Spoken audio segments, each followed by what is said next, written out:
Mental health for me, sometimes people just misinterpret it. Right now, so we see mental health as. Because people will believe, look, when they hear he talking about mental health or whatever, man, something gonna be wrong with he. I feel that don't black rock is for he and what's not. But how you gonna look at mental health? Mental health can happen to anybody, right? You could go through something and you could sit down, you could study it for days though, and don't know the answer for it. And all of that there is how it display. I don't know, when you make it your mind to kill yourself, you just stop caring about everything else. Because as I say, we just so tunnel vision with vengeance that I didn't really care about the consequences at the time. Then it's a different level of shame when your mom sees this distasteful action. Back in there, is young man, we ain't know no better. I remember speaking to him that you need to stop. If you and this is this gang thing that you ain't, you need to stop. You been dead. I didn't used to really believe in myself because if I was given a task to do, I would feel like how I can get this here do, or like I never do this here before, and I can be like I don't want to mess this up because ain't nobody here to help me and what's not. So like if I don't know, I would like prolong it. I would be like, alright, if you ask me about it, I would be like, I can get back to you on it. I mean, like, days will pass and pass and pass, and I can do it. And then eventually, when you come back to me and ask me again, I will be like, man, I get to it yet. Yeah, I had some other little important things to do, and I get a chance to do it. But I can do it. So eventually now, when I get to the task, I look at it, I will like zone out. I would just zone out and or I will like just freeze and just look at it and hours will pass. Just hours will pass. I I won't even write nothing, even think of nothing. But eventually when I just start, I will be like I will start to like build like little confidence within myself, and then like after be like this is all it was, and I would just smile after. I would just smile after and say I would like if I had this confidence from before, like I could conquer anything though. I mean like I may not get the full mark, but it will be a decent passing grade, right? So that's how it mainly start off for me during my younger time. Honestly, my lack of confidence really affected me by sometimes I would just go in this depressive stage and what's not. And I had this tendency for, especially with school, I would never want to sit down at the front of the class. I always would run and go down to the back.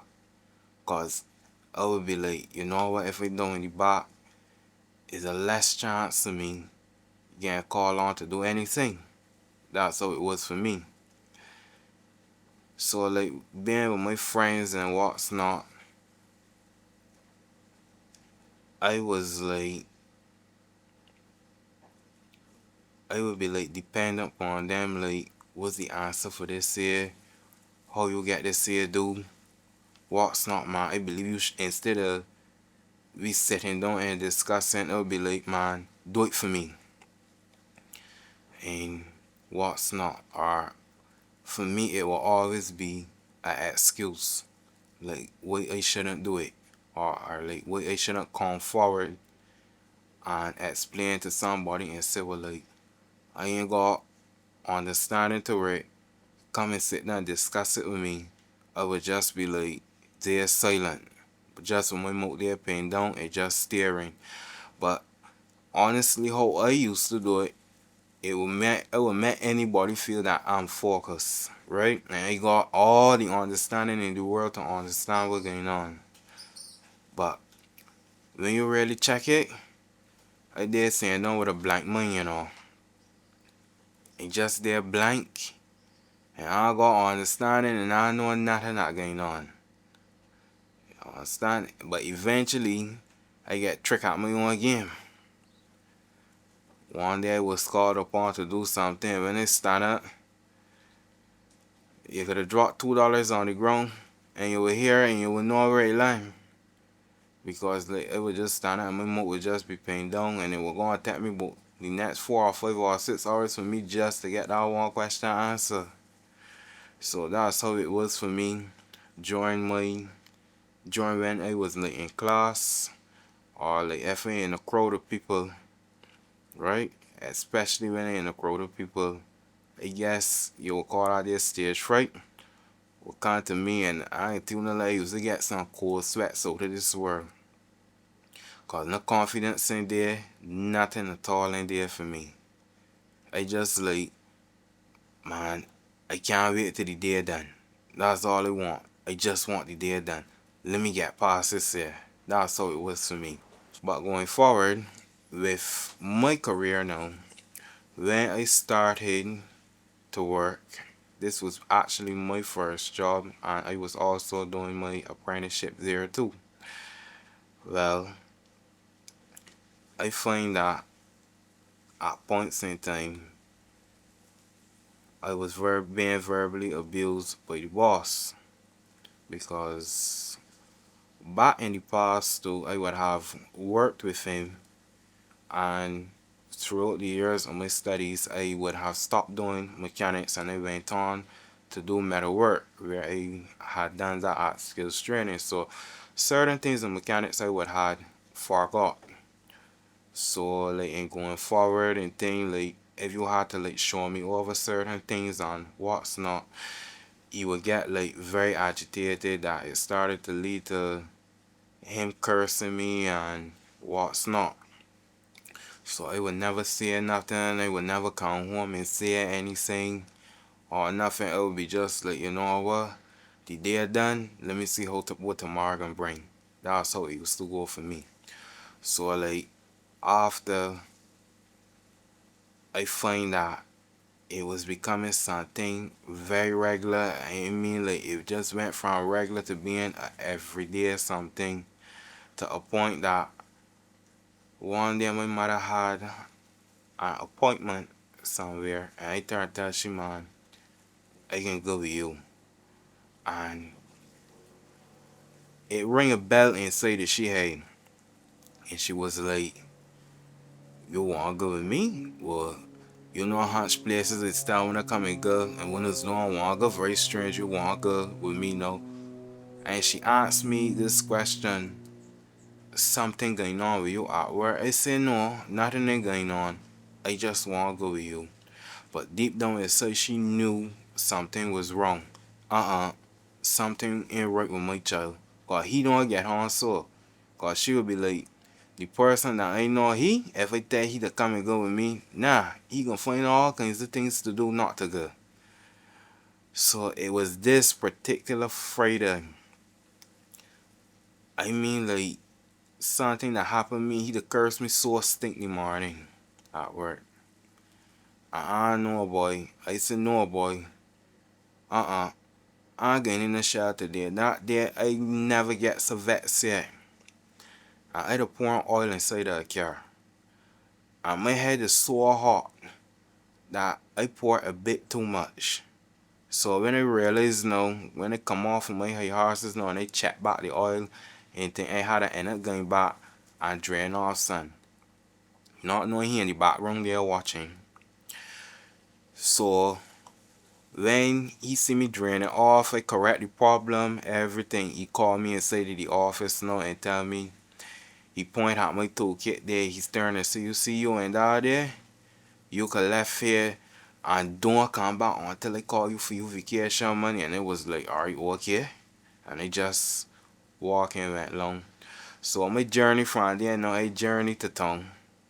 And I end up calling my supervisor from at the training board, and they tell she like what happened. So I had to end up going to a meeting and what's not. But national insurance was to come with me money too. When I went to the national insurance and I asked them if my national insurance was being paid, when I was told that not a cent was paid for me from the time I started. If I could have passed out 56 times, I would have passed out 'cause I could not believe it. You hear what I tell you that like you working for all of these years and thing money and I just gonna take out for you money and you no hope from there because no contribution, no money ain't coming to you. So you know now I home, no income, nothing ain't coming my way. So all I used to sit down and say is like, what are you gonna do? What are you gonna do? What are you gonna do? So you will know the training board we're gonna look for somewhere to put me. So I ended up getting something else and I can tell you like it was very quickly too. When I journeyed there to my next job, I said, well, this is the environment I want because when I was attached to my foreman used to make sure that everything that he knew, I knew. To a point that but the environment was so peaceful, I actually started to grasp everything quickly. And I ain't telling the boy I had a good relationship with my foreman. To a point that if I at work and it's something that I don't want to do, my foreman would turn and say, look, he know what to do. It's just he can't work and he ain't feel like doing nothing today. But if you turn your back and you go along, he gonna come and he gonna finish that there though. Because one thing he can't go and tell nobody that I did not show him. And to this day, I just keep advancing to the point that I didn't even need his help no more and I felt that it was time for me to move on to somewhere else. And that's when I advanced myself now and I move on here now to the Barbados Golf Club. But for me now, for my mental health, I seek help for it. Had to. I had to seek help from him because the type of anger and thing that I had inside of me, honestly, if I didn't seek help for it, I believe I would be in jail sitting down today. I don't feel like I would be here doing this interview today. Because honestly, it don't take much for me to snap. And especially if you're doing something or you seeing something that I don't like, honestly, it can touch on my nerves. And it ain't gonna take much.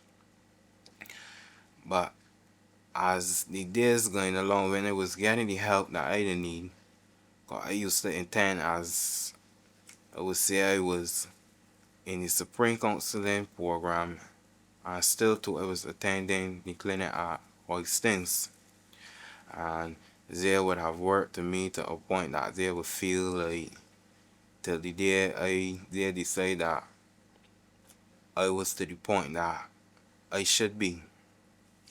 But honestly, in speaking, mental health is a very big issue these days.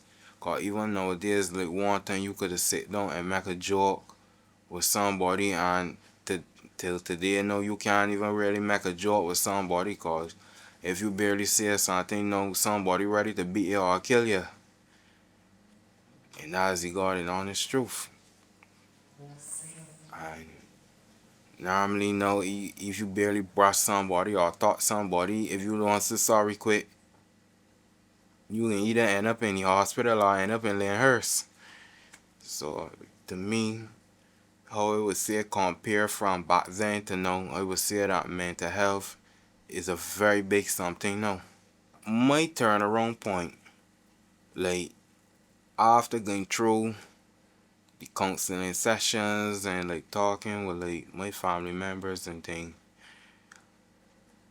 I just used to turn and tell myself, like, it was sitting at my bedside and say, like, you know what? You can't always keep running to people for help, you know. Because if they know, then decide now that they may want to help you, you want to find the answers for yourself. And with this depressive thing, you got to learn to fight fear. You got to. Because if people see you with that depressive state, they're going to come to you and they're going to come and always feel that they can get the best out of you. And they're going to do it deliberately too. I might turn around point, I turn and I see, look, I got the knowledge and I got a bright future ahead of me. And there's always faith and there's always hope. People always got this tendency that it's too late, but it's never too late to change though. And honestly, I had to harden my heart and let my back become broad and just do what I know I had to do. When nowadays, even now from my turning point, when I look at a problem, even if it's something that I don't know, all you just gonna do is just sit down, study and analyze, and I just get problem solved and I just overcome it to a point that some of these people will come and ask me, what will you do? What will you do to get out there working? And all I just say, boy, all you want to do is improvise. There's Google, there's YouTube, and there's even Wikipedia or whatever when you go on the net. They may not give you the exact answer, but it may be a guide.